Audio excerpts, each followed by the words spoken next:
Part 1. The breaking point. Commander Jiwan stood on the bridge of her ship, staring at the empty space where 17 human colonies used to be. The screen showed nothing now. No signals, no life, just silence. 2 billion people had lived on those worlds yesterday. Today there was nothing but ash and radiation. She had served the Galactic Coalition for 20 years.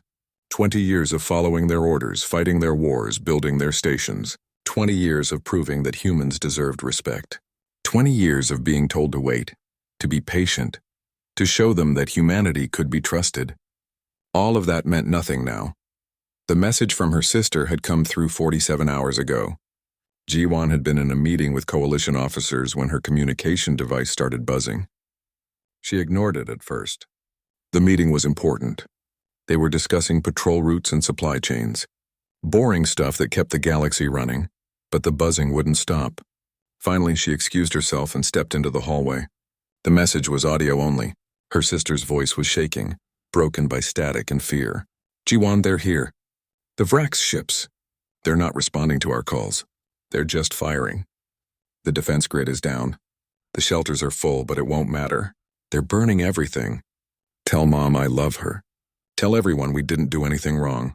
We were just living here. We were just alive. Don't let them forget us, Jiwan. Don't let them... The message ended. Jiwan played it again, and again, and again. She stood in that hallway for an hour, listening to her sister die over and over. When she finally went back to the meeting, the Coalition officers were laughing about something. One of them noticed her expression and asked if everything was okay. She didn't answer. She just left. By the time she reached her quarters, the news was spreading. 17 worlds. The Vrax had called it the culling protocol. They said human colonies were using too many resources. They said it was necessary for galactic stability. They said a lot of things that sounded important and meant nothing. Jiwan sent messages to everyone she knew on those worlds. Her sister, her uncle, her childhood friends who had moved to New Pyongyang to start farms. The girl she had loved in university who married someone else and moved to the outer colonies. None of them answered. None of them would ever answer again. The Coalition Council met to discuss the situation. Jiwan watched the broadcast from her quarters. 12 species sat in a circle, their translators making their alien languages sound calm and reasonable. They talked for hours. They used words like regrettable and unfortunate and complicated. They said the Vrax had acted hastily. They said there should have been more discussion. They said many things that avoided the only thing that mattered. Not one of them called it murder. Not one of them demanded justice. Not one of them suggested consequences for the Vrax. In the end, they issued a statement. The culling protocol was regrettable but necessary for galactic stability. Human colonies would need to be more careful about resource usage in the future. The matter was closed. Jiwan felt something break inside her. It wasn't loud. It wasn't dramatic. It was quiet and cold and absolute. She had spent 20 years believing the galaxy could be fair. She had spent 20 years thinking that if humans just worked hard enough, proved themselves enough, sacrificed enough, they would be treated as equals. She had been wrong. She wasn't the only one who felt this way. Messages started coming in from other human officers, scientists, engineers, civilians. They all said the same thing in different words. We're done asking. We're done waiting. We're done believing their lies. It's time to make them understand. Someone created a secure network. Nobody knew who started it. It didn't matter. Within days, thousands of humans were connected. Within weeks, it was millions. They called themselves the Reckoning Initiative. They didn't have fancy speeches or political structures. They had one simple idea. The galaxy needed to learn that humanity would never be victims again. Dr. Hyunwoo was one of the first to join. He worked at a research station studying alien biology. He was a quiet man who loved his work and never caused trouble. But he had family on one of the cold worlds, his parents, his brother, his brother's 3 children, all gone. He stopped his regular work and started something new. He began studying the biology of every species in the Coalition. He wanted to know their weaknesses. He wanted to know how to hurt them. Minho ran a colony administration office. He processed paperwork and managed supply requests. Boring work that he was good at. When the culling happened, he realized something. He had access to databases. He knew where every human was stationed across the galaxy. He knew which ones had military training. He knew which ones had useful skills. He started making lists. He started sending messages. He started organizing. Suji was a fighter pilot. She was one of the best in the Coalition defense fleet. She had shot down pirates and defended cargo ships and earned medals that sat in a box in her quarters. When the culling happened, she looked at those medals and laughed. She had been protecting a galaxy that saw her people as expendable. She stopped flying patrols for the Coalition. She started training other humans in combat tactics the Coalition had never taught them. Dangerous tactics. Tactics that broke the rules of civilized warfare. 3 months after the culling, the Varax made their second mistake. They launched another operation. 3 more human worlds. They said these colonies were also using too many resources. They said the culling protocol was now official policy. They sent their fleets expecting easy victories like before. Every human in the galaxy watched what happened next. The Varax fleets arrived at the 3 human worlds. But this time the worlds weren't defenseless. Human ships appeared from nowhere. Ships that shouldn't exist. Ships that were faster and more heavily armed than anything the Coalition had seen. The battle lasted 6 hours. When it was over, not a single Varax ship remained. The Coalition received 1 transmission from the battle. Commander Jiwan's voice was calm and cold. This is humanity's answer. Count your worlds. Count your people. Start saying goodbye. The message spread across the galaxy within hours.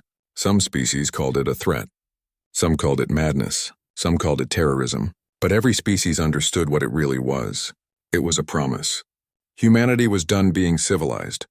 Humanity was done playing by rules that only protected their enemies. Humanity was done being the galaxy's victims. In her quarters, Ji-won looked at the picture of her sister one last time. Then she deleted it. The person she had been, the person who believed in justice and fairness and patience, was gone. What remained was something harder, something colder, something that would make the galaxy remember what happened when you pushed humans too far. The breaking point had passed. Now came the breaking. Part 2. The silent mobilization. The network grew in silence. Every day more humans joined the Reckoning Initiative. They didn't announce it. They didn't make speeches. They just started working. Engineers stopped reporting their real progress to the Coalition. Scientists hid their actual research. Soldiers trained in secret. And everyone waited for the signal that would change everything. Taehyun worked in a weapons research facility on the edge of human space. For 15 years, he had designed weapons for the Coalition. Standard weapons, safe weapons, weapons that followed galactic treaties and conventions. But he had other designs too. Designs he never showed anyone. Designs that were too dangerous, too brutal, too effective. The Coalition would never approve them. That didn't matter anymore. He pulled up files that were marked for deletion. Prototypes that had been deemed too destructive for civilized warfare. Plasma weapons that burned hotter than stars. Nanobots that could eat through ship hulls in minutes. Missiles that split into thousands of smaller missiles, each one smart enough to hunt its own target. Bombs that didn't just destroy, they contaminated. They made places uninhabitable for centuries. Taehyun looked at his creations and felt sick. Then he felt determined. He started building them. He contacted other weapons researchers through the network. They all had their own hidden projects. Together, they began producing an arsenal that would terrify the galaxy. They worked in secret facilities that the Coalition didn't know existed. They used resources that were officially listed as waste. They built nightmares. Yoonji had spent 12 years as an intelligence operative. Her job was gathering information about pirates and smugglers. She was good at it. She knew how to hack systems, bribe contacts, and find secrets that people wanted hidden. After the culling, she turned those skills toward a new target, the Varax Empire. She built a database of every Varax military installation, every shipyard, every weapons depot, every command center. She found the locations of their colonies, their trade routes, their resource extraction sites. She identified their leaders, their families, their homes. She created a complete map of everything the Varax valued. Then she shared it with the Reckoning Initiative. But she didn't stop there. She hacked into Coalition communication networks. She installed backdoors in their systems. She made sure that when humans started attacking, their enemies would be blind and deaf. Every message the Coalition tried to send would be delayed or corrupted. Every sensor reading would be wrong. Every warning would come too late. The galaxy thought their networks were secure. Yoonji knew better. Donghyun was a fleet engineer. He maintained Coalition ships and kept them running. He knew every system, every weakness, every shortcut. When he joined the Reckoning Initiative, he started modifying human ships in ways that weren't in any manual. He installed experimental drives that he had designed years ago but never been allowed to test. They made ships faster than anything the Coalition could build. He removed safety systems that limited weapon power. The Coalition installed those systems to prevent accidents. Donghyun didn't care about accidents anymore. He cared about firepower. He reconfigured shield generators to create feedback loops that could overload enemy sensors. He added stealth coding that made human ships nearly invisible to standard scanners. Every ship he touched became more dangerous. He trained other engineers to do the same. They worked at shipyards across human space. Officially, they were doing routine maintenance. Actually, they were building a war fleet. The Coalition saw human ships coming and going for repairs. They didn't realize those ships were returning as weapons of war. Sora was a hacker. She had been arrested twice by the Coalition for breaking into corporate systems. Both times, they gave her community service instead of jail because she was just a kid pulling pranks. She wasn't a kid anymore. And these weren't pranks. She infiltrated the communication systems of 8 major species. She planted programs that would activate on command. When the time came, she could shut down planetary defense grids. She could corrupt navigation systems. She could broadcast false messages that would send Coalition fleets to empty space while humans attacked their real targets. She could make chaos. She worked with a team of other hackers. Together, they mapped the digital infrastructure of the entire galaxy. They found every vulnerable point, every security flaw, every password that was too simple. The Coalition thought they were advanced. They thought their systems were protected. They had never faced humans who stopped playing by the rules. Dr. Hyun-woo became the voice of the new humanity. He started broadcasting messages through the network. At first, they were just updates, information about the Reckoning Initiative's progress, lists of resources and volunteers. But then he started adding something else: philosophy, reasoning, justification. His most famous broadcast came 6 months after the culling. His voice was calm and cold as he spoke. They taught us that peace is something the strong allow. They taught us that justice is a story told to keep the weak obedient. They taught us that civilization means accepting whatever they do to us with a smile. We learned these lessons well. Now we will teach them something new. We will teach them fear. We will teach them consequences. We will teach them that humanity remembers. The message spread across human space. It spread to other species too. Some laughed at it. Some called it barbaric. But everyone who heard it felt something. A chill. A warning. A realization that something had changed. Humanity wasn't begging anymore. Humanity wasn't asking for justice anymore. Humanity was coming. The Vrax Empire didn't take the threat seriously. They had destroyed 20 human worlds and faced minimal resistance. They believed humans were weak. They believed their own propaganda about human inferiority. They believed they were safe. So they launched another culling operation. 3 more human worlds marked for extermination. They sent their fleets with confidence. Those fleets never came home. The human defense of those worlds was perfect. They knew the Vrax were coming because Yoonji had hacked their communication networks. They knew exactly which ships, which weapons, which tactics the Vrax would use. Commander Jiwon led the defense personally. Her fleet ambushed the Vrax in deep space, far from any witnesses. The battle was one-sided. Human ships moved faster than Vrax sensors could track. Human weapons hit harder than Vrax shields could withstand. Taehyun's prototype weapons turned Vrax ships into debris fields.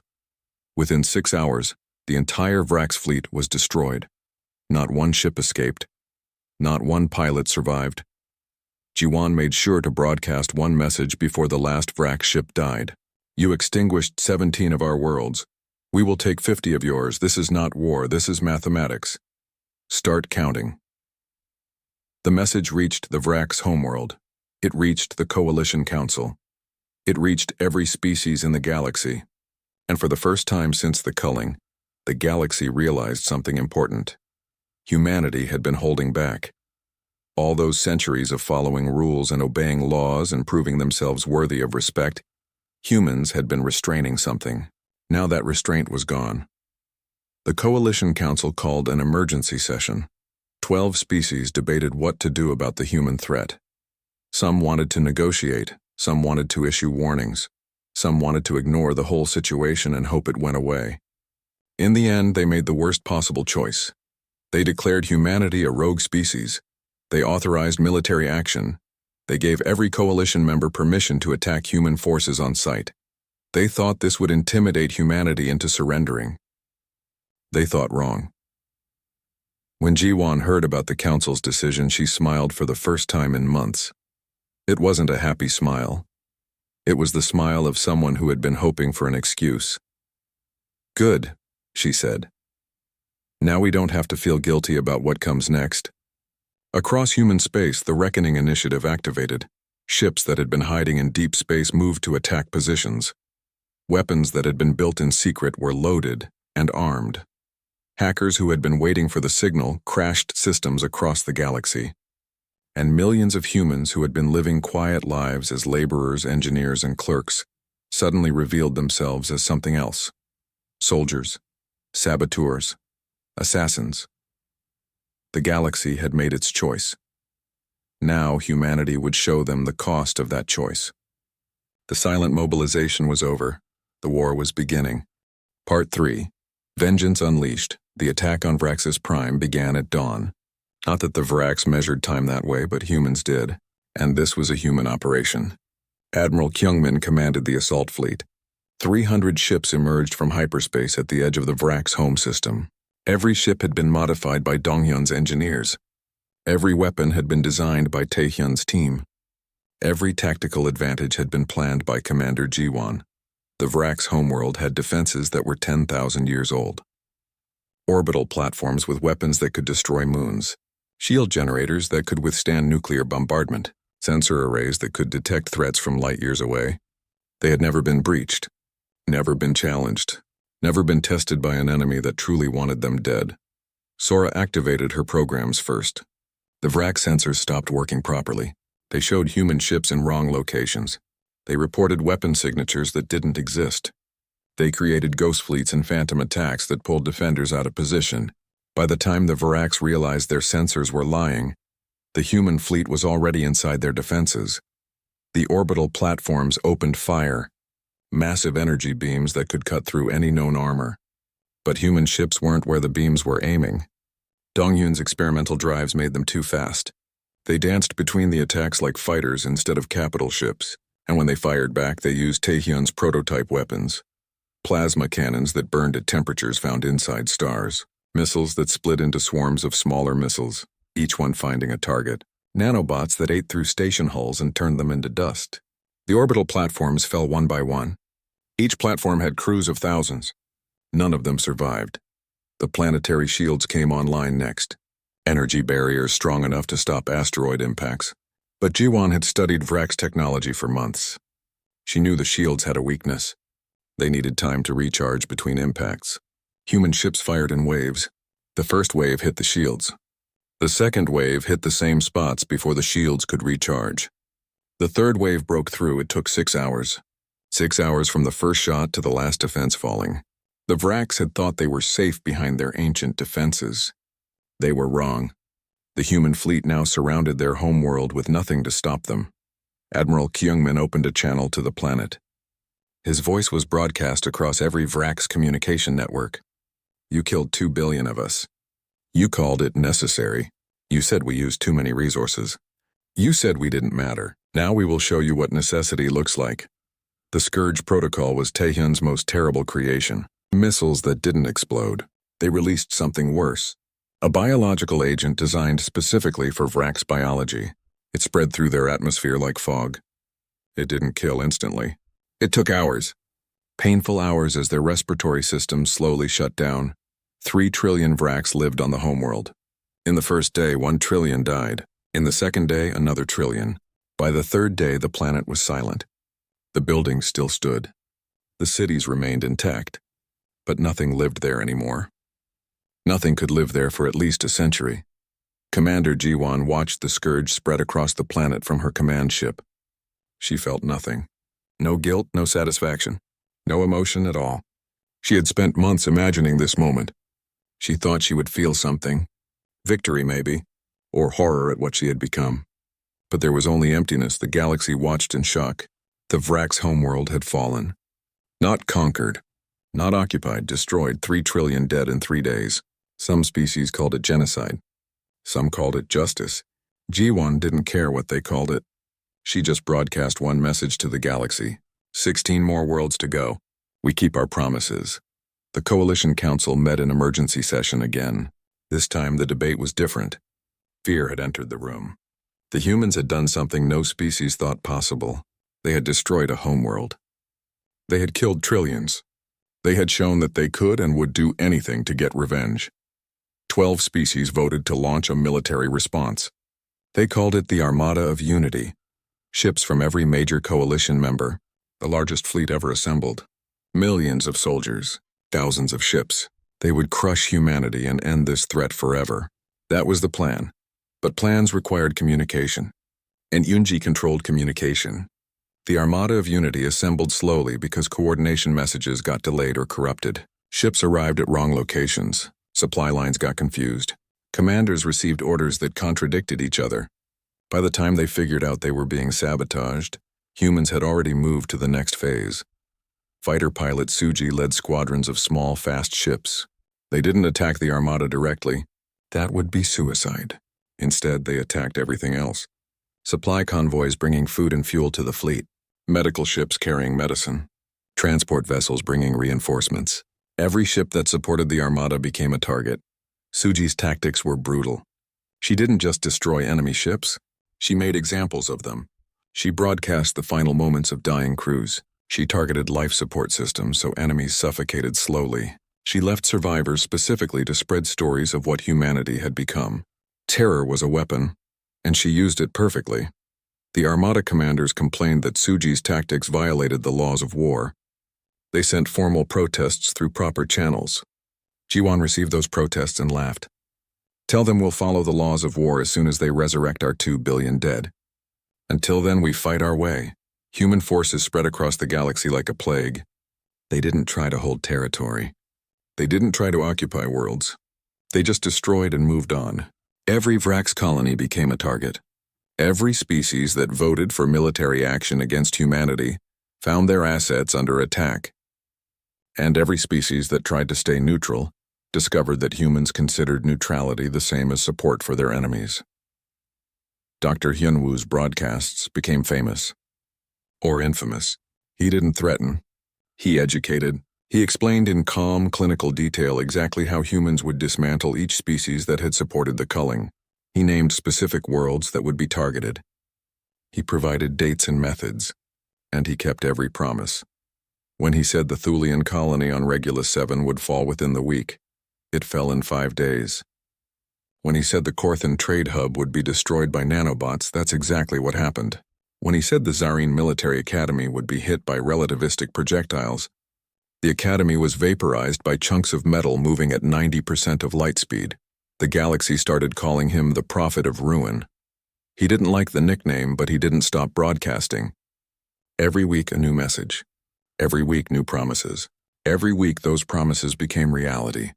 The psychological impact was devastating. Coalition species stopped trusting their defenses. They evacuated planets that Dr. Hyunwoo mentioned. They pulled back fleets from areas he identified as targets. They spent more time preparing for human attacks than actually fighting humans. Fear became humanity's greatest weapon. Meanwhile, something unexpected was happening. Other species were rising up. Not coalition members. The small species. The weak species. The ones who had been oppressed and exploited by the same powers that had killed human colonies. They saw humanity standing up to the galaxy's bullies and they got inspired. Young-ho had been living on the Thulian homeworld for 20 years. He worked as a low-level engineer in their industrial sector. Nobody paid attention to him. Nobody suspected that he was a Reckoning Initiative sleeper agent. When the signal came, he activated. He didn't work alone. There were thousands of humans on the Thulian homeworld. Laborers, technicians, clerks, people who blended into the background. They all activated together. They sabotaged power plants. They destroyed communication hubs. They armed the local resistance movements that had been fighting Thulian oppression for generations. Within a month, the Thulian homeworld was in chaos. Within 2 months, the planetary government fell. Similar uprisings happened on dozens of worlds. The humans had been everywhere, working quietly, watching, learning, waiting. Now they became revolutionaries. They didn't just fight for humanity. They fought alongside any species that wanted freedom from the old powers. The coalition wasn't just facing human forces anymore. They were facing a galaxy-wide rebellion. The turning point came at the Acheron Nebula. The coalition's grand fleet, 8 species working together, cornered humanity's main battle group. On paper, the humans were outnumbered 5-1. The coalition commanders celebrated. They had finally trapped the elusive human fleet. They would end this war with one decisive battle. Dongyun had been waiting for this moment. The Grand Fleet moved into attack formation, confident in their numbers. Then he activated humanity's ultimate weapon, singularity missiles. They didn't explode. They created temporary black holes, tiny ones, but strong enough. Space itself collapsed around coalition ships. They weren't destroyed by weapons. They were erased by physics. Entire battle groups disappeared into cascading black holes. 10 million soldiers and support staff gone in minutes. The survivors fled in panic, abandoning the battlefield. The galaxy watched the footage in horror. Some species that were still fighting humans sent immediate surrender requests. Some species that had been neutral offered alliances. Part 4. The galaxy burns. 18 months had passed since the culling. The galaxy was unrecognizable. Ancient powers that had ruled for millennia were broken. Trade routes that had operated for centuries were closed. Species that had never known fear were now terrified. And humanity, the species everyone had dismissed as useful laborers, had become the most dangerous force in known space. The Galactic Coalition was fracturing. 3 species had officially withdrawn from the Alliance. 5 more had stopped responding to Coalition orders. The remaining members spent more time arguing with each other than fighting humans. Fear made for terrible unity. Commander G1 stood on the bridge of her flagship looking at a map of the galaxy. Red markers showed Vrax worlds. 43 of them remained. She had promised to take 50 worlds. She always kept her promises. The red markers would disappear one by one until only 7 were left. 7 survivors to remember what their empire had done. But the Vrax weren't the only targets anymore. Every species that voted to support the culling protocol was marked. Every species that declared humanity rogue was marked. Every species that supplied the coalition forces was marked. And every species that stayed silent while humans were murdered was marked. There were a lot of marks on that map.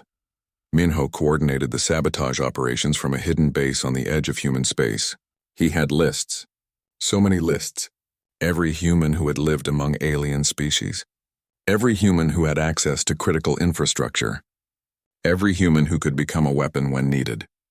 The galaxy had thought these humans were harmless. The galaxy was learning otherwise. On the Korthan industrial world of Terminus, a human maintenance worker named Jaiho walked into the primary fusion reactor. He had worked there for 6 years. Everyone trusted him. Everyone liked him. He smiled at the guards as he entered. Then he attached the device Taehyun had sent him. The reactor didn't explode. It melted down slowly. By the time the Korthan realized something was wrong, half their industrial sector was contaminated. It would take decades to clean up. On the Zarine colony world of New Dawn, a human teacher named Heyoon taught alien children for 10 years. She was patient and kind. Parents requested her classes specifically. She didn't look like a killer. But when the signal came, she poisoned the water supply system. Nothing lethal. Just something that made people sick. Very sick, the colony had to be evacuated. By the time they figured out what happened, Heyoon was gone. Stories like these happened across the galaxy. Humans who had seemed harmless were suddenly dangerous. Every alien who had employed a human started wondering. Every alien who had trusted a human started doubting. That doubt was exactly what Minho wanted. Trust was the foundation of civilization. Destroy trust and civilization collapsed. Dr. Hyunwoo's broadcasts evolved. He didn't just promise destruction anymore. He explained philosophy. He talked about what the galaxy had taught humanity. You taught us that mercy is weakness, that compassion is foolishness, that following rules is something only losers do. We were good students. We learned every lesson. Now we're applying what we learned. His broadcast reached species that had nothing to do with the culling, species that had been friendly to humans, species that had voted against the culling protocol. They started asking questions. Why were they being threatened? What had they done wrong? Dr. Hyunwoo had an answer. You did nothing. That's the problem. When they murdered billions of us, you did nothing. You stayed quiet. You stayed safe. You let it happen. We learned that silence and consent look the same. The broadcast created paranoia. Species turned on each other. Old alliances crumbled. New alliances formed and broke apart within weeks. The galaxy descended into chaos. Some species blamed humans. Some blamed the Vrax for starting everything. Some blamed the Coalition for failing to stop it. Everyone blamed someone. Meanwhile, human forces adapted and evolved. They learned from every battle. Every defeat taught them something. Every victory made them more confident.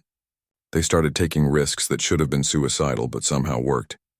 Suji led an attack on the Thulian Military Academy. It was the most heavily defended installation in Thulian space. Shields, orbital platforms, ground-based weapons, thousands of trained soldiers. Attacking it directly would require a massive fleet. Suji brought 30 fighters. She didn't attack the academy.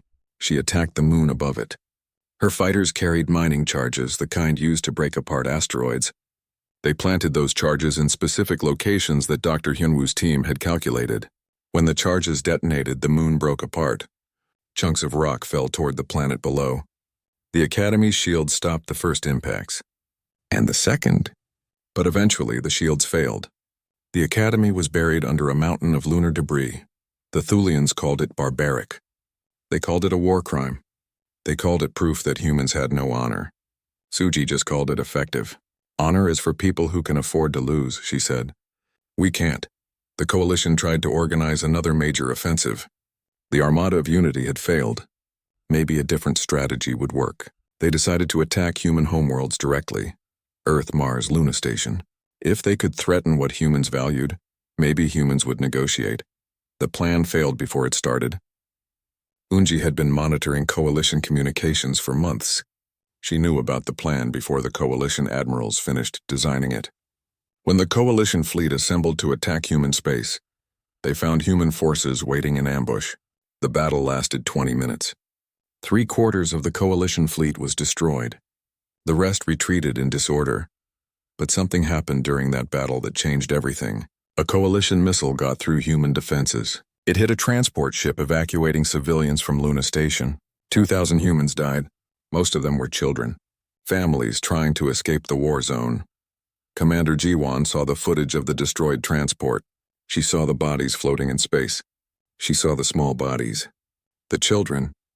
And she felt something for the first time in months. Not sadness. Not grief. Rage. Pure, absolute burning rage. She activated the emergency network. Every human commander.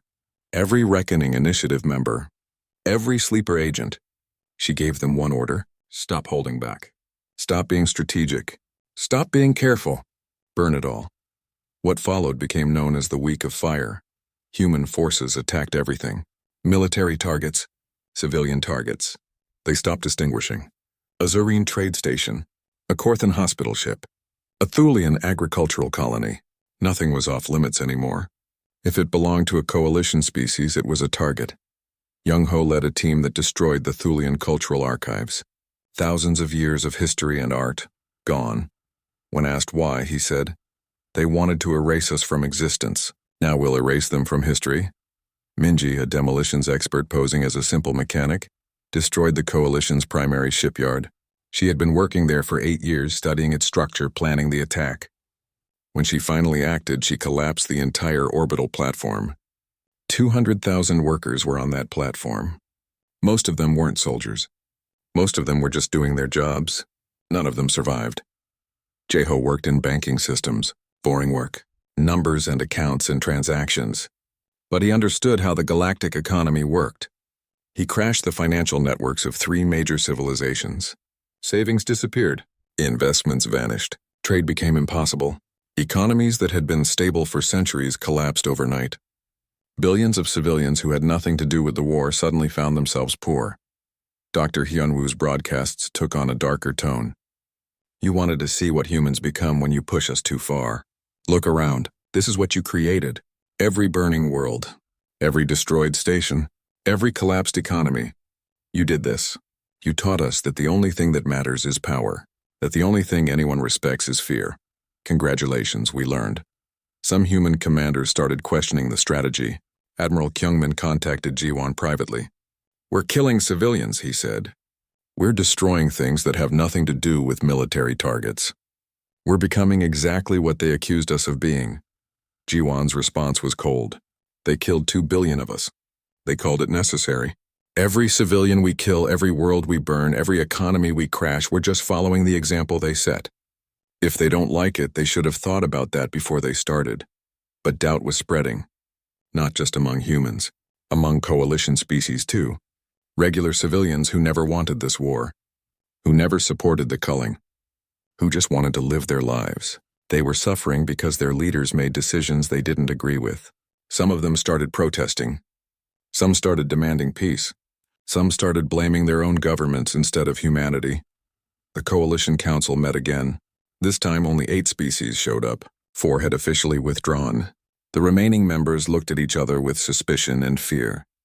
They had started this conflict thinking they would quickly put humanity in its place. Instead, they had awakened something that was destroying the galaxy. One of the council members, an elder from the Korthan species, spoke what everyone was thinking. We cannot win this war. Not militarily. Not economically. Not politically. Humanity doesn't fight like a civilization. They fight like a natural disaster. Part 5. The New Galactic Order. The attack stopped on a Tuesday. No warning. No announcement. Human fleets that had been hunting coalition ships simply stopped firing. Forces that had been burning worlds pulled back to defensive positions. Sleeper agents who had been sabotaging infrastructure went silent. After 18 months of constant warfare, humanity just stopped. The galaxy waited in confused terror. Was this a trick, a trap? Some new strategy? Days passed with no attacks. Then weeks. Coalition commanders didn't know what to do. Some wanted to counterattack while humans were holding back. Others argued that attacking now would just restart the war. So they waited too. Commander Jiwon spent those weeks in her quarters. She hadn't slept properly in months. Every time she closed her eyes, she saw faces. Her sister, the 2,000 dead from the Luna Station transport, the Vrak civilians dying on their homeworld, all of them looking at her, all of them asking the same silent question. Was this worth it? She didn't have an answer. The revenge was complete. 51 Vrax worlds destroyed. Every species that supported the culling was crippled. The coalition was broken. The galaxy would never see humanity as weak again. They had achieved everything the Reckoning Initiative set out to do. So why did it feel so empty? Dr. Hyunwoo stopped broadcasting his usual messages. His last broadcast was different, quieter, more thoughtful. We set out to make the galaxy fear us. We succeeded. They fear us more than they fear death itself. But I wonder sometimes if we destroyed the wrong thing. We destroyed their civilizations. But in the process, we destroyed what made us human. The question now is whether we can be anything other than monsters. That broadcast spread across human space. It sparked debates, arguments. Some humans said they had done what was necessary. Some said they had gone too far. Some said they needed to keep fighting until every enemy was gone. Some said they needed to stop before they became worse than those who hurt them. The Reckoning Initiative, which had been so unified in its purpose, started fracturing. Admiral Kyungmin called a meeting of senior human commanders. 50 people in a secure room on a hidden station. They were the ones who had led the war. The ones who had planned the attacks. The ones who had watched worlds burn. Now they had to decide what came next. We can't go back to what we were, Kyungmin said. The galaxy will never trust us again. But we can't keep doing what we've been doing either. We've killed trillions. We've destroyed economies. We've created more suffering than the Vrax ever did. If we keep going, we become exactly what they said we were, savages, monsters. Suji disagreed. They started this. They killed 2 billion of us. If we stop now, what was it all for? They need to know that harming humanity has consequences that last forever. That's the only way we stay safe. Minho had a different perspective. We're not safer. We're more threatened than ever. Every species in the galaxy wants us dead. The only reason they're not attacking is fear. But fear doesn't last forever. Eventually they'll unite against us, and if we've killed all the moderates and diplomats, we'll only have extremists left to deal with. The debate went on for hours. In the end, they decided to let Jiwan make the choice. She had led them this far. She had kept them together when everything wanted to fall apart. Whatever she decided, they would follow. Jiwan sat alone for 2 days. She thought about her sister's last message. Don't let them forget us. She had kept that promise. The galaxy would never forget. But her sister had also said they were just living, just alive. Would her sister want the galaxy burning?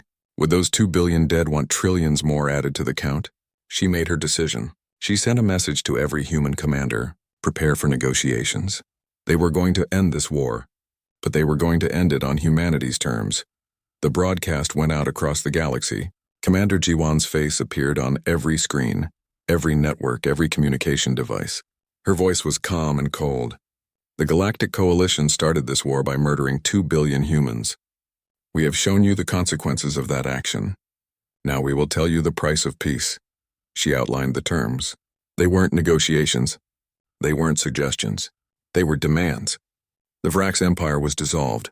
Its remaining colonies would be administered by humanity for 1,000 years. Every species that voted to support the culling protocol would give 30% of their territory to humanity. All coalition military forces would be reduced to police levels. Humanity would maintain the largest fleet in the galaxy, and most importantly, a memorial world would be established where every galactic leader had to visit annually to read the names of the dead. The final term was the most terrifying. Any future act of genocide against any species would result in the complete extermination of the species responsible. Humanity would enforce this rule. Humanity would be the galaxy's executioner. The terms were transmitted to the Galactic Council. The 8 remaining member species read them in shocked silence.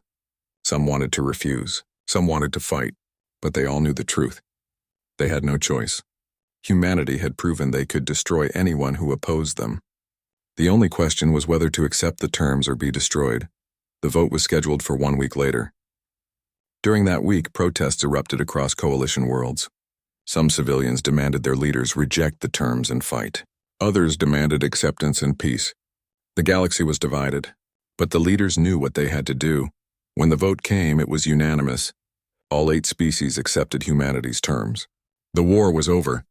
Humanity had won, but the victory felt hollow to everyone involved. The memorial world was established on a small planet near Earth. They called it Remembrance. 2 billion names were carved into stone monuments that covered the entire surface.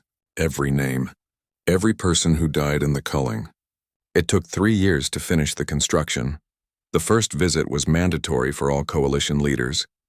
They came in their official ships, wearing their official robes, carrying their official dignity. Then they stood before the monuments and read names. For hours, for days, some broke down crying. Some maintained cold silence. All of them understood what those names represented. The price of thinking any species was expendable. 50 years passed. The galaxy adjusted to the new reality. Human ships patrolled every sector. Human weapons pointed at every major world. Species that had once been powers were now shadows of their former strength. New species rose to fill the power vacuum, but they all knew who really controlled things. Humanity ruled through fear, but something was changing among humans themselves. The generation that fought the war was aging. Their children, who grew up in peace, started asking uncomfortable questions. Why did they still need the biggest fleet? Why did they still occupy former Vrax worlds? Why did they still threaten everyone? A young human named Seojin became a politician on Earth. She represented the generation that didn't remember the culling firsthand. She looked at the galaxy her parents created and saw only fear and resentment. We won the war, she said in speeches. But what did we actually win? A galaxy that hates us? A civilization built on threats? My parents fought so we could live without fear, but now everyone else lives in fear of us. Is that really better? Her ideas were controversial. Some older humans called her naive. Some called her a traitor. But many young humans agreed with her. They didn't want to be the galaxy's monsters. They wanted to be something better. Hana was another young leader. She worked in the occupation administration on a former Vrax world. She saw how the remaining Vrax lived under human control. They weren't slaves, but they weren't free either. They existed in a state of permanent submission. "We said we wanted justice," she told her colleagues. "But this isn't justice. This is just revenge that never ends." The debate spread across human space. Town halls, forums, broadcasts, everyone had an opinion. The old guard, those who fought in the war, insisted that loosening control would lead to another culling. The young generation insisted that maintaining control would eventually lead to rebellion and another war. Commander G1, now retired and old, watched these debates from her home on Earth. She didn't participate. She didn't give interviews. She just watched and remembered.